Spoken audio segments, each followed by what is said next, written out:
एक इंसान अपनी सारी जिंदगी कई पड़ाव में जीता है।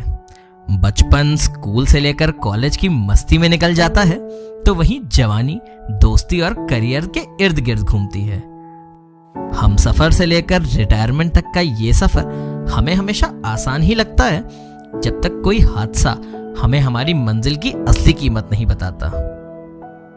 जी हाँ, हादसे। जहां हमारी कहानी में कुछ हादसे हमें तोड़ देते हैं, वही कुछ हादसे हमें हमारे अपनों से जोड़ देते हैं। पर इन सबसे अलग कुछ ऐसे भी हादसे होते हैं जिन्हें हम सारी जिंदगी भुला नहीं पाते। आज की कहानी एक ऐसे ही हादसे के बारे में है।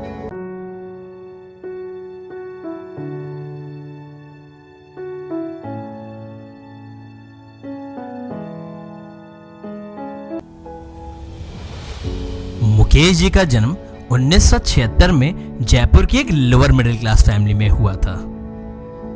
उस दौर में जब एक आम बच्चा सरकारी नौकरी के सपने देखता था, तो वही मुकेश जी का इरादा बचपन से ही खुद का बिजनेस करने का था। जहां एक तरफ जयपुर में उनकी पढ़ाई चल रही थी, वहीं उनके पिताजी ने बॉम्बे शहर का रुख किया और जायके की दुनिया में अपना हाथ आजमाया। अलग अलग सब्जी और मसालों का मिश्रण एक दिन सच में रंग लाया और तैयार हुई एक ऐसी भाजी जिसे आने वाले वक्त में बॉम्बे ही नहीं बल्कि पंजाब और लखनऊ ने भी बहुत पसंद किया। बचपन से लेकर जवानी तक मुकेश जी को जब भी वक्त मिलता था, वो पूरी मेहनत और लगन के साथ अपने पिताजी से खाना बनाना सीखते रहते थे। कॉलेज खत्म होने के बाद उनकी किस्मत उन्हें लखनऊ शहर ले आई और अपने बचपन के सपने को सच करने की राह पर वो निकल गए। उन्हें अपनी मंजिल तो साफ दिखाई दे रही थी, पर अनजान थे कि ये सफर उनकी कल्पना से कितना ज्यादा परे होगा। तो चलिए किताब के पन्ने पलटते हैं और आगाज करते हैं इस दिलचस्प कहानी का।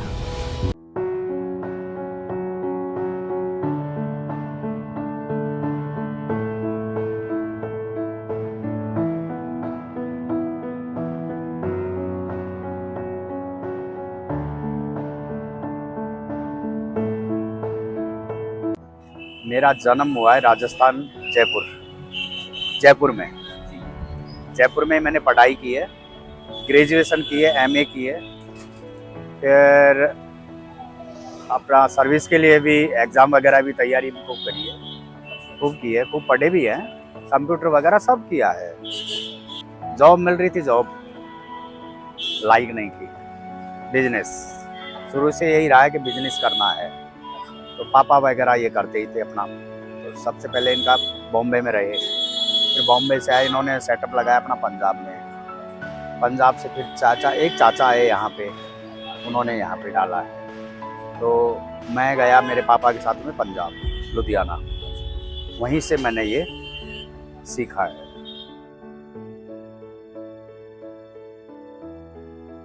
मुश्किलें ये थी ना कि पापा के पास भी कोई वो नहीं था, शुरू से रहे थे, बीच में वहाँ से उनका छूट गया था, तो गांव में रहे। गांव में तो आप जानते हो कि क्या सिचुएशन होती है। तो बहुत ज़्यादा आर्थिक प्रॉब्लम इतनी ज़्यादा हो गई थी कि बहुत ज़्यादा।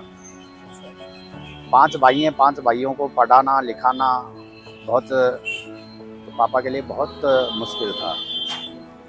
फादर माँ दोनों के क्लोज हैं, लेकिन सिखाया हमको उन्होंने ये सिखाया, ये जीवन ही है हमारा। भाई जो काम करना हमको सिखाते वही। मुकेश जी के लिए सबसे बड़ी इंस्पिरेशन हमेशा से उनके पिताजी ही रहे हैं। खाना बनाने से लेकर बिजनेस की छोटी बड़ी बातें, सब कुछ उन्होंने अपने पिताजी से ही सीखा।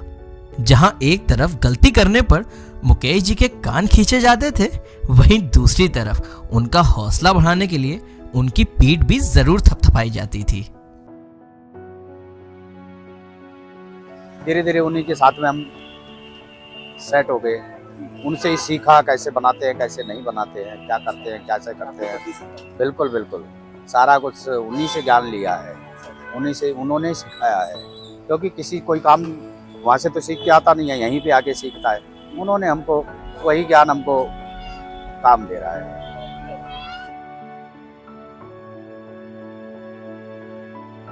थोड़ी पढ़ाई, थोड़ा फोर लाइन, थोड़ी पढ़ाई, थोड़ा ये, मतलब 4 महीने पापा के पास गए तो मैंने हमने प्राइवेट पढ़ाई की, पढ़ाई भी करना, पापा के साथ भी देखना। भाई वो टाइम सिचुएशन ऐसी थी ना, भाई लेबर लोबर कहाँ से लाए, तो हम ही हाथ बटाते थे पापा के। तो धीरे धीरे हम ही सीखने लग गए, धीरे धीरे हम खुद बनाने लग गए। खुद भी बनाते हैं, ऐसी बात नहीं है, खुद बनाने लग गए। पापा को बिठा दिया, आप बैठिए, हम बनाते हैं। तो मुश्किलें तो बहुत आती हैं, मुश्किलें तो इतनी आई हैं, कभी नमक ज़्यादा हो गया, कभी क्या ज़्यादा हो गया। तो उस टाइम में पापा क्या थे कि वो फिर वो लगाते थे। मतलब कोई चीज़ का गुरु क्या होता है, गुरु का मतलब ये होता है कि भैया वो डांटे भी, मारे भी आपको गलती पे, जब ही आदमी सीख पाता है। दबाव में आएगा तो ही कोई चीज़ को वो सीख पाता है। जिंदगी के बारे में एक चीज हमेशा कही जाती है कि हमारी कहानी के किसी न किसी मोड़ पर वो हमारा इम्तिहान जरूर लेती है। मुकेश जी के लिए वो इम्तिहान की घड़ी सन 2004 में आई। जी हाँ, एक ऐसा हादसा जो उन्होंने अपने सपने में भी नहीं सोचा था। मतलब ये है 2004 की बात। 2004 में पापा थे, हम भी वहीं थे, मैं भी वहीं मौजूद में था। तो गैस सिलेंडर, अब हमारा काम होता है आलू बॉइलिंग का, सब्जियां वब्जियां बननी है। तो वहाँ पे भट्टी चल रही थी, बंद, ओपन नहीं था, बंद था कमरा, रूम बंद था। वहाँ पे आलू बॉईल हो रहे थे। अचानक कहीं से लीकेज हो गई भट्टी। अब एक लेबर था हमारे पास, लड़का था, बच्चा था, वो आया, उसने बंद करने की कोशिश की, उसके भी पकड़ लिया आग, उसको भी आग ने पकड़ लिया। पापा का ध्यान पड़ा, तो पापा का ध्यान लगते ही पापा ने उस बच्चे को बाहर फेंका और वो आग बुझाने की कोशिश कर ली, लेकिन उनको भी फिर पकड़ लिया। उन्होंने 2 सिलेंडर बाहर भी फेंके, लेकिन जब तक क्या था, फिर तो एक बार पकड़ने के बाद में फिर तो वो दोनों फिर हॉस्पिटल में उनको एडमिट करवाया। वो सीन बहुत देखने लायक था। पूरी लपटे, वो वायरिंग जो होती है, पूरे तार वार सब जल गए थे लाइट के, पूरे एडमिट करवाया। 10-12 दिन शायद रहे थे हॉस्पिटल में। 85% के लगभग वो जल चुके थे।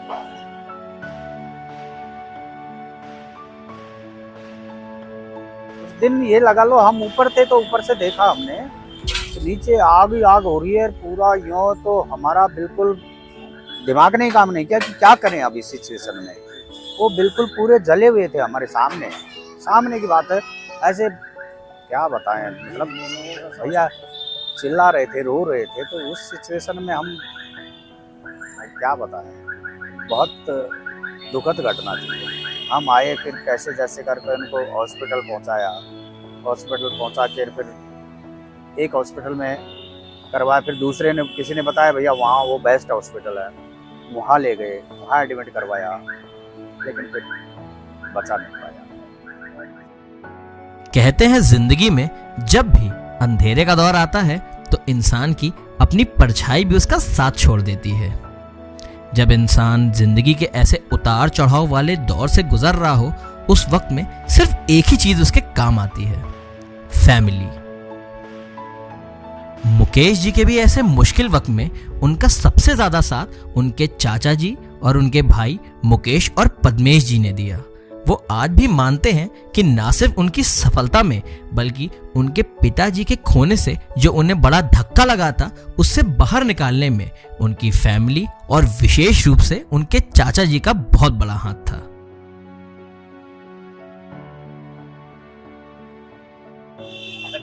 वैसे देखिए, मेरे को तो गॉड गिफ्ट ही समझो। मेरे चाचा ने बहुत सपोर्ट किया है। हजरतगंज में बॉम्बे पाव भाजी जो है, मेरे कजन है राकेश पद्मेश, दोनों ने, सबने मेरे को, चाचा ने बहुत सपोर्ट रहा है। मतलब मेरे बाप से एक बढ़ के ज्यादा प्यार उनका मेरे को मिला है। क्योंकि देखिए, हमारे ऊपर आ गई पूरी जिम्मेदारी आ गई, तो अब हम ही को संभालना था। तो ये तो है नहीं कि भैया बैठ जाएं। वो कभी तो अखरती है, आज भी अखरती है, ऐसी बात नहीं है। क्योंकि बाप होता है, चाहे वो बुढ़ा ही हो जाए, लेकिन घर में उनका होना बहुत ज़रूरी है। कोई के भी घर में, मेरे नहीं, किसी के भी घर में एक उनका होना बहुत ज़रूरी होता है। साया ही बहुत काफ़ी होता है। धीरे धीरे 1 महीना हुआ, 2 महीना हुआ, फिर पूरी जिम्मेदारी हमको ही संभालना था। अब एक बार तो घबराहट हो ही जाती है, एक बार में पूरी जिम्मेदारी आ जाती है, तो अच्छे अच्छों की कुछ चाचा मेरे यहाँ पे हैं, इन्होंने पूरा सपोर्ट किया आपको कि बेटा ऐसे है वैसे है, घबराओ मत, हम हैं। तो देखिए हिम्मत बहुत बड़ी चीज़ होती है, तो करे ना करे, लेकिन एक आदमी कह देता ना कि मैं हूँ, डोंट वरी, बस हौसला। एक वक्त था जब मुकेश जी ने बॉम्बे पाव भाजी की शुरुआत सिर्फ एक ठेले से की थी। तब वो इस सफर में बिल्कुल अकेले थे, ना ही कोई कुक था और ना ही कोई हेल्पर। उन्होंने भाजी बनाने से लेकर कस्टमर तक सब कुछ खुद ही संभाला, और इस पूरे वक्त में उन्होंने अपने पिताजी की दी हुई सीख हमेशा याद रखी। जिंदगी की निजी परेशानियां हो या फिर कोविड का दौर, उन्हें पिताजी की कही हुई बातें हमेशा काम आई। बीच में ऐसी बात नहीं है कि एक साइड रहा है, चला फिर फ्लॉप हुआ, मतलब डाउन हुआ काम, लेकिन हिम्मत नहीं आ रही, सब्र, हौसला। 3 महीने का लॉकडाउन गया तो उसके बाद में ये हुआ है कि नया काम शुरू कर रहे हैं, पुराना नहीं है, नया, जीरो से स्टार्ट हुए हैं, सारे काम जीरो से स्टार्ट हुए हैं। तो भैया 1 प्लेट बेची, 2 प्लेट बेची, मतलब 1 महीने तक एक हमारी कंडीशन रही है कि जेब से पूरा, और जो थोड़ा बहुत ही कुछ वो किया था तो जेब से लगाया है, क्योंकि मुकेश जी की कहानी हम सबकी कहानी की तरह है। हम सबकी कहानी में कहीं ना कहीं कोई ना कोई अपने को हम जिंदगी के किसी मोड़ पे खो देते हैं। कहीं ना कहीं मुकेश जी के साथ भी यही हुआ। हमारी ज़िंदगी में जो रोशनी होती है वो कहीं ना कहीं उम्मीद होती है। हमसे अक्सर बचपन से सिखाया जाता है कि हमें ज़िंदगी में कभी ना कभी उम्मीद नहीं खोनी चाहिए, लेकिन कहीं ना कहीं कभी ना कभी कुछ ना कुछ ऐसा पड़ाव आता है हमारी ज़िंदगी में, हम कभी उम्मीद खो देते हैं। मुकेश जी की ज़िंदगी में पड़ाव तब आया जब उन्होंने अपने फादर को खो दिया। एक ऐसे इंसान जो उनके लिए इंस्पिरेशन थे, उन्हें अपने आंखों के सामने उन्हें जाते हुए देखा और वो कुछ भी नहीं कर पाए।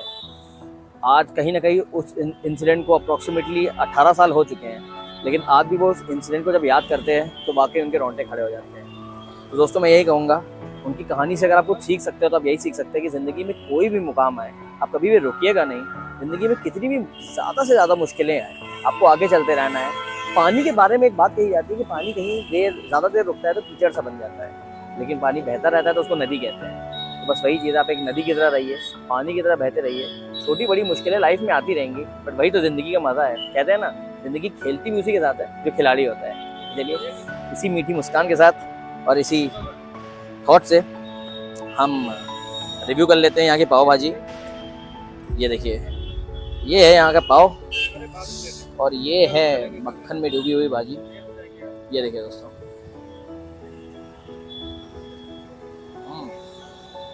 To good. मैं कह सकता हूँ जो मेहनत का टेस्ट है वो तो आ ही रहा है, उसके ज़्यादा मेहनत के साथ मक्खन का भी बहुत ही ज़बरदस्त टेस्ट आ रहा है।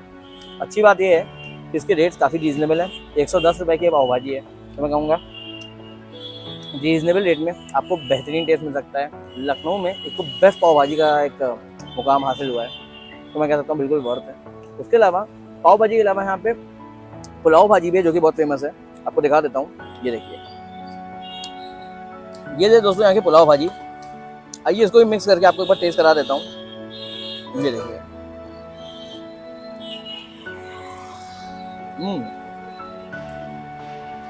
कह देता हूँ दोनों का टेस्ट बहुत अच्छा है।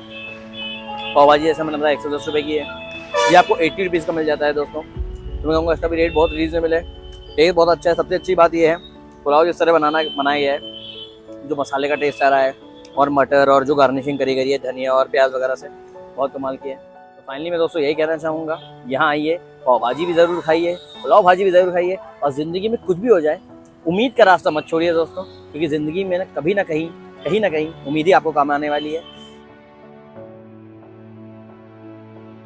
शुरू से ये रहा है कि काम पे पूरा फोकस, ईमानदारी से पूरा फोकस। पापा जी रहे तब भी और उनके जाने के बाद भी, उनके जाने के बाद में तो और ज़्यादा, क्योंकि हमको हमारे बाप का नाम करना है। ये नहीं कि क्वालिटी हमको ख़राब करनी है, उनकी सिखाई हुई चीज़ें। जब फिर बाद में याद आई, जब वो कहते थे ये नहीं ऐसे नहीं बेटा ऐसे, क्योंकि आदमी रहता है जब तो कुछ नहीं होती है, जब कह के चला जाता है ना तो वो बातें हमको कह रहे के याद आती है कि ऐसे कह रहे थे, तो यार उसको और बेटर करो, जब ये ऐसे करे तो इसमें और कुछ बेटर करने की कोशिश करो कि उनको भी खुशी होए। कहीं से भी देखते हैं लेकिन उनको खुशी होए, आसपास वाले भी ये कहें कि हाँ यार किया है अगलों ने। बस यही जिंदगी है। हम सबकी जिंदगी में चाहे अनचाहे एक ऐसा हादसा जरूर होता है जो हमें अंदर तक तोड़ देता है। मुकेश जी की जिंदगी में वो हादसा अपने पिताजी को खोना था। आज उस हादसे को तकरीबन 18 साल हो चुके हैं, लेकिन आज भी मुकेश जी उस दिन को भुला नहीं पाए। कभी कभी तो उन्हें सच में मलाल होता है कि काश उनके पिताजी उनकी सफलता देख पाते। पर दूसरी तरफ वो खुश भी हैं क्योंकि अपने परिवार के जरिए से उन्हें इंसान की जिंदगी में रोशनी यानी उम्मीद के होने का महत्व समझ आया। रही बात उनके पिताजी की, तो वो कहीं ना कहीं से मुकेश जी को जरूर देख रहे होंगे और आज उन्हें अपने बेटे की सफलता और कायम रहे संस्कारों पर सचमुच नाज होगा। तो इस कहानी ने आपको क्या सिखाया, कमेंट सेक्शन में जरूर बताइएगा। और हाँ, अगर जिंदगी के किसी हादसे ने आपके भी कदम आगे बढ़ने से रोक दिए हैं तो ये बात हमेशा याद रखिएगा। अपनी मंजिल तक पहुंचने के लिए हम इंसानों को कई सारे इम्तिहान और हादसों से गुजरना पड़ता है, पर कई सालों बाद जब आप पीछे मुड़ के देखेंगे तो आपको एहसास होगा कि ये वही कहानी तो है जो आप दुनिया को सुनाना चाहते थे।